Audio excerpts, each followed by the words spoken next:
देखते हैं तो डिस्ट्रिक्ट का प्रेसिडेंट है। अब अभी अगर हम बात करें आम आदमी पार्टी के जिला रामबन के है और युवा भी है, और आज हम इनकी क्लिनिक पे तशरीफ आवर हो चुके हैं। यहाँ पे रामबन में डिस्ट्रिक्ट हॉस्पिटल के साथ में बैक साइड इनकी जो क्लिनिक है। डॉक्टर बहैसियत डॉक्टर इन्होंने जो MBBS वगैरह किया है, उसके साथ रेडियोलॉजी में जो MD किया हुआ है शायद। तो इनसे जानना चाहेंगे, आपको पता है कि आजकल के समय में इतनी बड़ी डिग्री लेना या इसमें डॉक्टर बनना, फिर इसके बावजूद इन्हें क्या कुछ मजबूरियां थी, मतलब क्या कुछ मजबूरी रही थी पॉलिटिक्स में आने की? क्योंकि इन्होंने पॉलिटिक्स में आपको पता ही है 1 साल से जो है ये सरगर्म रहे हैं। चाहे इनके वाल पे आप अगर सोशल मीडिया पे देखें तो ये दिन ब दिन काफी ज्यादा पसंद करते हैं महराज मलिक साहब को, या आम आदमी पार्टी की स्ट्रेटेजीज को, उनकी आइडियोलॉजीज को। इसी विषय पे जो इनसे बातचीत करने की कोशिश करेंगे। डॉक्टर साहब, सबसे पहले आपको वेलकम और शुक्रिया आपने जो समय दिया। शुक्रिया अनीस साहब, आपने मुझे मौका दिया अपने प्लेटफॉर्म पे बात रखने का। पहला सवाल रहेगा, मतलब आपने जो डॉक्टर MBBS वगैरह किया, उसके साथ साथ MD रेडियोलॉजी किया, तो आपको क्या जरूरत थी मतलब इसमें आने की, पॉलिटिक्स में आने की? जी बिल्कुल, देखो MBBS करना एक अपने में बहुत एक मुश्किल काम होता है। काफ़ी लोग चाहते हैं, कर नहीं पाते हैं। जब आप MBBS एंट्रेंस देते हो, वहाँ पे कम से कम लाखों के हिसाब से 20-25 लाख बच्चा एग्ज़ाम देता है और उसमें से बहुत कम लोग सिलेक्ट होते हैं। उसके बाद MBBS करना भी आपस बहुत मुश्किल होता है, काम होता है। जब आप सब्जेक्ट्स होते हैं, 19 सब्जेक्ट पास करने के बाद आप एक डॉक्टर बनते हो। उसके बाद 1 साल की इंटर्नशिप होती है, और इंटर्नशिप के बाद जब हम उसके बाद हमारी MBBS कंप्लीट होती है। और MBBS कंप्लीट करने के बाद हमें एक और एंट्रेंस देना पड़ता है, जो हो गया नीट PG का। वो ऑल इंडिया लेवल पे आपको जब हमने दिया था, कम से 1,70,000 डॉक्टर्स थे जिन्होंने अप्लाई किया था इसके लिए, नीट PG के लिए। और उसके बाद आपको MD सीट मिलती है। उसके बाद 3 साल और पढ़ाई करनी है, प्रैक्टिस करनी है, पेशेंट्स के साथ रहना है, और 3 साल बाद आपको MD मिलती है। जब उसका कंसिस्टेंसी बहुत और इसमें बहुत हार्ड वर्क की जरूरत होती है। और एक रेडियोलॉजी जो है टॉप ब्रांच मानी जाती है मेडिकल फील्ड की। देखो, ये सब करने के बावजूद मैं, अब आपने सही क्वेश्चन पूछा, मैं सियासत की तरफ क्यों आया। आपने एक चीज देखी होगी कि हमारे जम्मू कश्मीर में, क्या पूरे हिंदुस्तान की बात करें, हम इंडिया की बात करें, सियासत कौन कर रहा है? या तो आपको बिजनेसमैन सियासत करते हुए दिखेगा, ठेकेदार दिखेगा, या ज्यादा से ज्यादा वकील दिखेंगे आपको जो सियासत कर रहे हैं। बाकी प्रोफेशंस बहुत कम आते हैं सियासत में। सबसे पहले मैंने देखा, जब आपने आम आदमी पार्टी का देखा होगा दिल्ली के अंदर, वहाँ पे डिफरेंट फील्ड्स के लोग जो आए और उन्होंने एक रेवोल्यूशन लाया। उन्होंने वहाँ पे हेल्थ में काम किया, उन्होंने वहाँ पे एजुकेशन में बहुत अच्छा काम किया। उसी चीज से इम्प्रेस होके कि हम ये चीज देख सकते हैं कि जरूरी नहीं कि आपके पास बहुत ज्यादा पैसा हो तभी आप सियासत में आ सकते हो। अगर आप अच्छी सोच लेके, अच्छे विजन को लेके आओगे, तो आप सियासत कर सकते हो, बदलाव भी ला सकते हो। डॉक्टर साहब, एक सवाल रहेगा, क्योंकि आप यूथ हो, मसाई आपने जो है कदम रखा है सियासत में, तो जम्मू कश्मीर की अगर हम रीजनल पार्टी से बात करेंगे, यहाँ पे ऑप्शन बाकी पार्टी भी थी, PDP थी, NC थी, जो यहाँ की मतलब यहाँ भाजपा जो आजकल यहाँ पे जो मतलब ग्रो कर रही है जम्मू कश्मीर में, यही 3 पार्टियां हैं जो। तो आम आदमी पार्टी को ज्वाइन करना, क्या कुछ राज था इसमें? देखो, आम आदमी पार्टी को ज्वाइन करने का मकसद यही है कि हम चाहते हैं कि पॉलिटिकल अल्टरनेटिव देने के लिए। जम्मू कश्मीर में पॉलिटिकल अल्टरनेटिव नहीं है। यहाँ पे NC हुकूमत करती है, तो NC से तंग आके लोग फिर नेक्स्ट टाइम सोचते हैं आप किसको वोट दे, फिर PDP को देते हैं। PDP को तंग आके फिर NC को देते हैं वोट। आपने जैसे देखा होगा पीछे बडगाम इलेक्शंस हुए, वहां पे पहले NC ने जीत ली थी सीट, और 1 साल बाद ही लोग उनसे तंग आ गए और किसको चूज किया? PDP को। तो यही चलता आ रहा है, NC से तंग आ गए। इसीलिए हम चाहते हैं कि एक अल्टरनेट दे हम लोगों को, जो और वो पॉलिटिकल पार्टी, जैसे उन्होंने दिल्ली के अंदर काम करके दिखाया है और पंजाब के अंदर काम करके दिखाया है। और आपने देखा होगा महराज मलिक साहब एक ही MLA था। एक महराज मलिक साहब को जम्मू कश्मीर का बच्चा जानता है। क्यों? तो उन्होंने गरीबों की आवाज उठाई, असेंबली के अंदर भी आवाज उठाई और असेंबली के बाहर भी आवाज उठाई। तो इसी विजन को लेके हम भी इस पार्टी के साथ जुड़े हैं। अभी हमें बहुत काम करने की जरूरत है। बेसिक स्ट्रक्चर भी इस पार्टी का भी पूरे जम्मू कश्मीर में भी नहीं है। जी, यही इसी क्वेश्चन की तरफ मैं आ रहा था। मतलब मसा जो है यूनिट्स वगैरह बॉडियां बननी शुरू हुई है कुछ डिस्ट्रिक्टों में। क्या लगता है आपको, कितना समय लग सकता है जम्मू कश्मीर में जो है मतलब ग्रो होने को और लोगों को समझ आने में? देखो, एक बात है, गुड थिंग्स टेक टाइम, ठीक है। तो जब हम ये चीज कर रहे हैं लोग हमें रिस्पांस भी अच्छा दे रहे हैं। सबसे बड़ी बात है जो यूथ है वो काफी इंक्लाइंड है टुवर्ड्स आम आदमी पार्टी। मैंने देखा है लोग खुद से वहां से जो यंग जनरेशन है, जो स्टूडेंट्स हैं, जो बेरोजगार नौजवान है, वो कॉल कर रहे हैं कि हम आम आदमी पार्टी के साथ जुड़ना चाहते हैं। तो ये एक अच्छी चीज है, बदलाव आएगा, जरूर आएगा, कितना टाइम लगेगा वो देखने वाली बात है। लेकिन जो लोग हैं खासकर नौजवान हैं वो चाहते हैं कि आम आदमी पार्टी के साथ जुड़ना। इसमें टाइम लगेगा, जरूर लगेगा, क्योंकि हमें एक ब्लॉक में जाना है, ब्लॉक के अंदर हमने पंचायत के अंदर घुसना है, फिर वार्ड्स की कमेटीज बनानी है, तो इसमें टाइम 6 महीने लग सकता है, ज्यादा भी लग सकता है। और लेकिन सर अगर हम डिस्ट्रिक्ट ग्रामीण की बात करें, क्योंकि एज आप जो है प्रेसिडेंट देख रहे हो आम आदमी पार्टी के डिस्ट्रिक्ट ग्रामीण में, तो कितना आपने जो कमेटी वगैरह बनाई ब्लॉक वगैरह पे, तहसील पे, यहाँ पे 5 तहसील है, मतलब किस कदर जो हार्डवर्क करने की जरूरत आने वाले समय में? क्या देखो हमारे यहाँ पे 11 ब्लॉक्स है, हम उसी प्रोसेस में लगेंगे। पहले हम 11 ब्लॉक्स की कमेटीज बनाएंगे और मैं आपके इस प्लेटफॉर्म से जो यंग जनरेशन, हमारे जो यूथ है, हमारे नौजवान है और जो बाकी लोग हैं जो सियासत में इंटरेस्टेड है और जो चाहते हैं कि हम सियासत जो साफ शफाफ सियासत करें, एक नए विजन के साथ लोगों की खिदमत करें, तो उनसे मैं अपील करता हूं कि आप आइए, आम आदमी पार्टी को ज्वाइन कीजिए। कल को आप लोग ही डीडीसी बनोगे, बीडीसी बनोगे, कोई एमएलए बनेगा, कोई सरपंच बनेगा, कोई पंच बनेगा। तो हर एक प्लेटफॉर्म पे हम चाहते हैं कि हर वार्ड से लेके हमारा जो है एमपी तक हमारे लोग इलेक्शन लड़े। और फीडबैक की अगर हम बात करें, क्योंकि अभी आपको 3-4 महीने हो गए डिस्ट्रिक्ट प्रेसिडेंट, फीडबैक की आपको क्या लग रहा है? हर जगह से आपके जो मतलब है फैन वगैरह चाहने वाले हैं, रामन की मैं बात करता हूँ, रामन बिल्कुल, और डिस्ट्रिक्ट रामन की मैं बात करूं, बहुत ज्यादा फैन फॉलोइंग है आम आदमी पार्टी और खासकर महराज मलिक साहब की। यहाँ पे लोग महराज मलिक साहब के लिए जान देने के लिए तैयार है, खासकर जो यंग जनरेशन है। और मैंने फीमेल्स में भी देखा, औरतें वो भी चाहती हैं। जब हमने सिग्नेचर कैंपेन कराई, लोग खुद आए हमारे पास, बोला हम साइन करेंगे। औरतों ने बोला हमें तो हम साइन करेंगे, अगर इससे कुछ होता है, किस बदलेगा तो हम सब कुछ करने के लिए तैयार है। एज डिस्ट्रिक्ट प्रेसिडेंट या वर्कर होने के नाते, तो कितना आजकल जो महराज मलिक को मिस कर रहे हो? बाकी भी अगर हम देखें सोशल साइट्स पे बड़े लोग लिख रहे हैं, मतलब कब रिहाई होगी उनकी, उनके जो है कॉन्स्टिट्यूंसी के लोग उन्हें मिस कर रहे हैं। वो जो चाहते थे डेवलपमेंट मतलब होना उनके समय में, वो जो अभी बांधा। बिल्कुल, देखो महराज मलिक साहब अभी पब्लिक सेफ्टी एक्ट के तहत जेल के अंदर बंद हैं। इस महराज मलिक साहब को आपने देखा होगा, पीछे असेंबली सेशन हुआ, लास्ट असेंबली सेशन में कौन छाया हुआ था? सिर्फ महराज मलिक, महराज मलिक, महराज मलिक। पूरे मीडिया में, पूरे सोशल मीडिया पे, हर जगह महराज मलिक। लेकिन इस बार जब असेंबली सेशन हुआ उसका कोई मजा ही नहीं आया, कुछ समझ ही नहीं आ रहा था ये लोग कर क्या रहे हैं। कुछ जो नौजवानों के मुद्दों पे बात ही नहीं हो रही थी, डेली वेजेस की किसी ने बात नहीं की, नौजवानों की, बेरोजगार जो बेचारे हैं, अनएम्प्लॉयड हैं, उनको एम्प्लॉयमेंट देने की किसी ने बात नहीं की। वो अपने ही मसलों में उलझे हुए थे, लेकिन किसी ने नौजवानों की बात नहीं की। अगर महराज मलिक साहब होते तो वो नौजवानों की बात भी करते, गरीब आवाम की भी बात करते।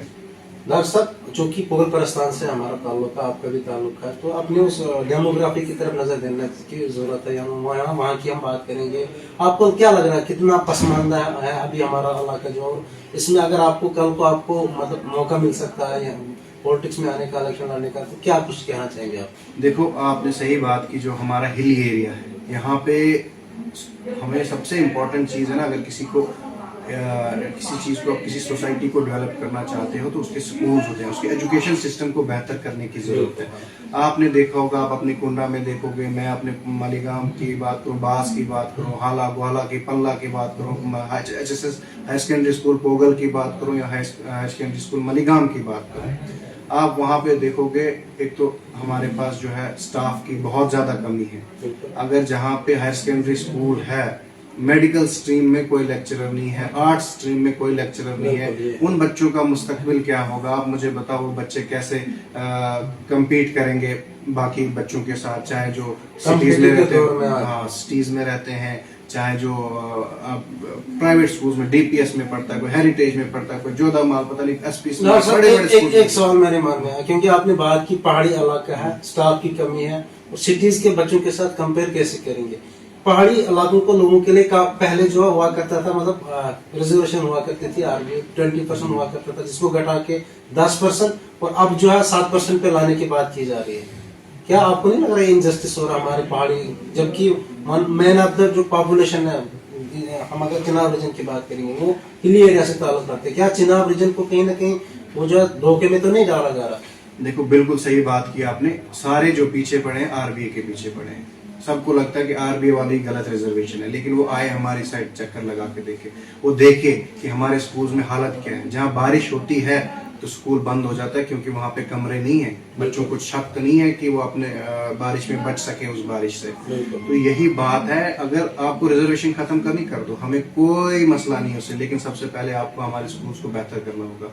अगर आप हमें एक प्राइमरी स्कूल में 6-7 टीचर्स देते हो, 7-8 कमरे देते हो, बाकी एक्टिविटीज करने के लिए जो बच्चों को रिक्वायर्ड है वो देते हो, आप हमारे हाई स्कूल में 12-13 टीचर्स देते हो, सब्जेक्ट स्पेसिफिक टीचर्स देते हो, उसके बाद जो हमारे जो इंफ्रास्ट्रक्चर की जो रिक्वायरमेंट है वो देते हो, और बाकी चीजें हाई सेकेंडरी स्कूल में है, जैसे अगर आप हमें मेडिकल स्ट्रीम के सारे लेक्चरर्स देते हो, आर्ट्स स्ट्रीम के सारे लेक्चरर्स देते हो, कॉमर्स के सारे लेक्चरर्स देते हो, और हमारे हर फैसिलिटी जो जम्मू के बच्चे को मिलती है, श्रीनगर के बच्चे को मिलती है, उसमें से अगर आप 70% भी हमें देते हो, हमें नहीं रिजर्वेशन की जरूरत। लेकिन जब आपने हायर सेकेंडरी स्कूल मलीगाम की बात करो या पोगल की बात करो, वहाँ लेक्चरर नहीं है, वो बच्चा कैसे कम्पीट करेगा, वो कैसे एमबीबीएस के लिए क्वालिफाई करेगा? उसको नीट पीजी देना है, नीट यूजी देना है। एमबीबीएस के लिए एक एंट्रेंस होता है पहले, नीट यूजी, वो क्वालिफाई करने के लिए आपको जब लेक्चरर ही नहीं है पढ़ाने के लिए, खासकर मेडिकल स्ट्रीम आप खुद से नहीं पढ़ सकते, मैथमेटिक्स आप खुद से नहीं पढ़ सकते, फिजिक्स केमिस्ट्री आप खुद से नहीं पढ़ सकते। चलो आर्ट्स में मैं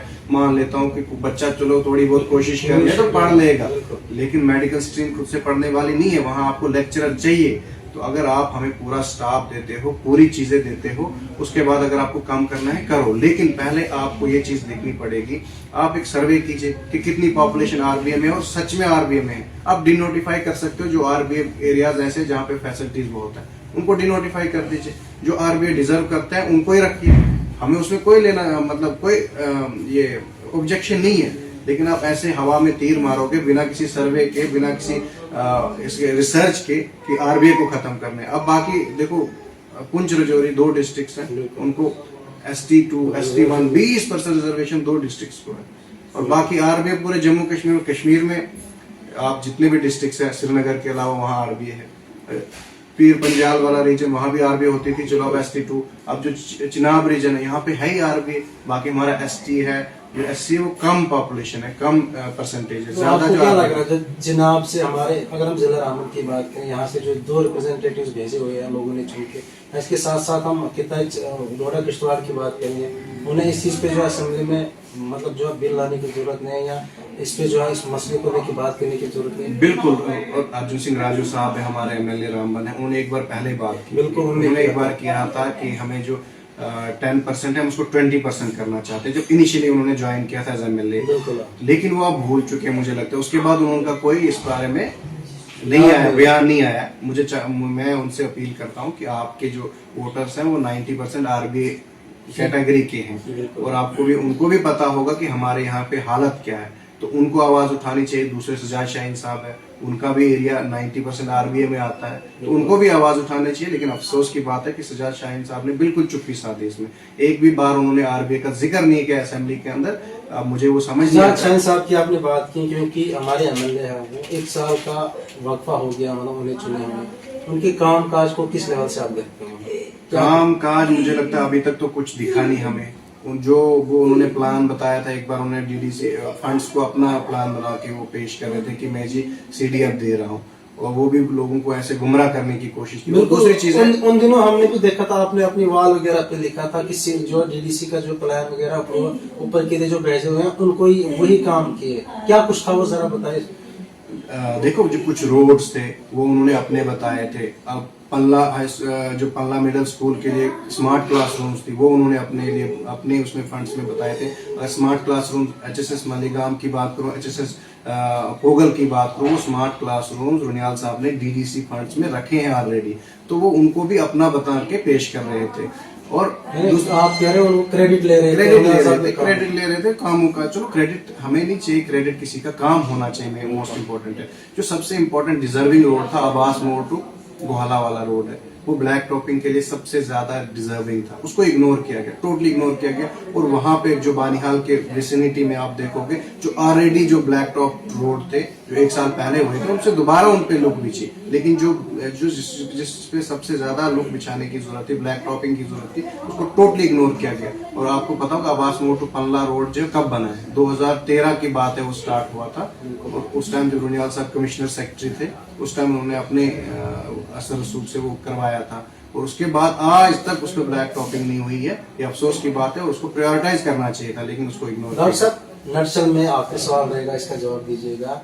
अक्सर लोगों की तरफ से, चूंकि आपने रुनियाल साहब की बात की, उन्हें उनकी तरफ से कहा जा रहा, मतलब जैसे हमने उसको एक सरपंच बनाया था, लिमिटेड एरिया तक, महदूद कंजेस्टेड एरिया तक मलेगांव में ही काम करना, वहाँ पे नहीं कोड देना, कभी एक घर को कभी दूसरे घर को, क्या कुछ जवाब देना चाहिए? देखो रुनियाल साहब ने जितने काम किए डीडीसीज में ना, वो इनक्रेडिबल है। आप अगर आप देखोगे बाकी जगहों पे, बाकी डीडीसीज हैं, आप उनके रामसू वाला डीडीसी ले लो, या बाकी जितने भी डीडीसीज हैं, आप 14 डीडीसीज हैं इसमें टोटल डिस्ट्रिक्ट रामबन में, आप देख लीजिए उन्होंने क्या क्या काम किए और रुनियाल साहब ने क्या काम किया। अगर बात आती है कि मलीगाम को ही रोड दे, क्योंकि मलीगाम को जरूरत नहीं, मलीगाम वाज टोटली इग्नोर्ड। आपको पता है कि मलीगाम अगर आप 70 सालों के बाद भी अगर रोड से उसमें कोई कनेक्टिविटी नहीं था, महरूम था, अगर वहां रोड दिया तो उसमें गलत क्या है? यही लोग क्वेश्चन एराइज करते थे कि जी देखो अपना घर इसका देखो, वहां पे रोड ही नहीं है तो ये बाकी लोगों की क्या डेवलपमेंट करेगा? जब उन्होंने अपने घर में काम किए, वो मलीगाम की 3 पंचायत है, कोई एक घर नहीं है, और रुनियाल साहब वहां खुद रहते भी नहीं है। तो फिर मेन चीज है ना, वहाँ खुद मत रहते हैं, वो ज्यादा जम्मू में ही रहते हैं, उनका घर जम्मू में, उनके बच्चे जम्मू में सेटल्ड है। अगर उन्होंने रोड दिया वो गरीब आवाम के लिए, जो जिनको हमेशा इग्नोर किया गया, और बाकी जगहों पे भी बड़े काम हुए, ऐसी बात नहीं है कि कहीं नहीं काम हुए, लेकिन मलीगाम के लोगों को आपको अप्रिशिएट भी करना पड़ेगा कि उन्होंने खुद अपनी मलिकियत जमीनें फ्री में गवर्नमेंट को दी कि हमें रोड चाहिए, जमीन हम देंगे, तो इसलिए भी वहां पे रोड बने। बाकी जगहों पे पोगल की साइड बड़े रोड सैंक्शन हुए, डीडीसी फंड्स लैप्स हो गया, जाया हो गया, लेकिन लोगों ने रोड नहीं दिया, लोगों ने अपनी जमीन नहीं दी। जब आप लोग अपनी जमीन नहीं दोगे, कि आपको पता है डीडीसी फंड्स में क्या होता है कि आप जमीन, आप सिर्फ वो फंड्स है वो कटिंग के लिए यूज होगा, अर्थ कटिंग के लिए यूज होगा, वो आपको उसका मुआवजा नहीं मिलेगा। तो वही चीज है कि रुनियाल साहब ने लोगों से जब रिक्वेस्ट की मलीगाम के लोगों से कि मैं आपको रोड दूंगा लेकिन जमीन का मुआवजा नहीं मिलेगा आपको, तो लेकिन वो उन्होंने ये भी कहा साथ में कि मैं कोशिश करूंगा जहां तक अगर मुआवजा मिल सकता है लोगों को, मैं दिलाने की कोशिश करूंगा, लेकिन मतलब जो अभी तक जब काम स्टार्ट होगा उस टाइम आपको कोई मुआवजा नहीं मिलेगा। तो ये चीज है कि लोगों ने अपनी जमीनें वक़्फ़ की, उसके बाद ही मलीगाम के अंदर काम हुआ। बाकी जगहों पे भी हर जगह स्कूल्स में उन्होंने स्मार्ट क्लासरूम लगाई। आप पूरे स्कूल चेक कीजिए, जिनकी 12 पंचायत की जो डीडीसी कॉन्स्टिट्यूंसी है, उसमें हर जगह उन्होंने स्मार्ट क्लासरूम दिए। बाकी जितना काम होता है उन्होंने किया। अब मलीगाम पे बहुत ज्यादा काम हो, ये मानने वाली बात है, बहुत ज्यादा काम हो, लेकिन क्योंकि सबसे ज्यादा काम करने की जरूरत भी उधर ही थी। चलिए, ये थे हमारे साथ डॉक्टर साकिब जी। आखिरी सवाल जब हमने इनसे जानना चाहा, रुनियाल साहब जो बशीर रुनियाल साहब भी है, रुनियाल साहब जो हमारे डीडीसी थे उपलार एक कॉन्स्टिट्यूंसी से, जब इनसे जानना चाहा, मैक्सिमम लोगों का क्रिटिसिज्म ये रहता है कि बशीर रुनियाल साहब ने जो है लिमिटेड एरिया तक जो है मलीगाम में एक डेवलपमेंट के काम दिए, वहीं पे जो है मुख्तलिफ लिंक्स रोड दिए। तो इनका मानना था, वही लोग पहले जब वो इलेक्शन में आए थे तब कह रहे थे इनको, जब इनके अपने गांव में रोड नहीं, इनको अपने घर तक रोड नहीं है। आज जब उन्होंने अपने गांव में दिया तो आज उनका क्रिटिसिज्म ये होता है कि खाली अपने एरिया में जो है काम किया, क्योंकि जाहिर सी बात है उन्हें जब कमी महसूस हुई उसके अपने जो है मलीगांव की 3 पंचायत में रोड नहीं है, इसलिए ये कह रहे हैं उन्होंने वहां पे जो है प्रायोरिटी उन एरियाज को दी। और बाकी जो है मुद्दों पे भी तफसीलन से बात हुई, आपने जो है वो सुनी, और कमेंट बॉक्स में आप भी हमें जो अपनी राय से रास्ता कर सकते हो। ये जो है हमारा इंटरेक्शन था डॉक्टर साकिब साहब से, जो करंटली अगर हम बात करें पॉलिटिकल पार्टी इन्होंने ज्वाइन किया 1 साल कबल, और आज 2 से 3 महीने लगभग हुए इन्हें जो है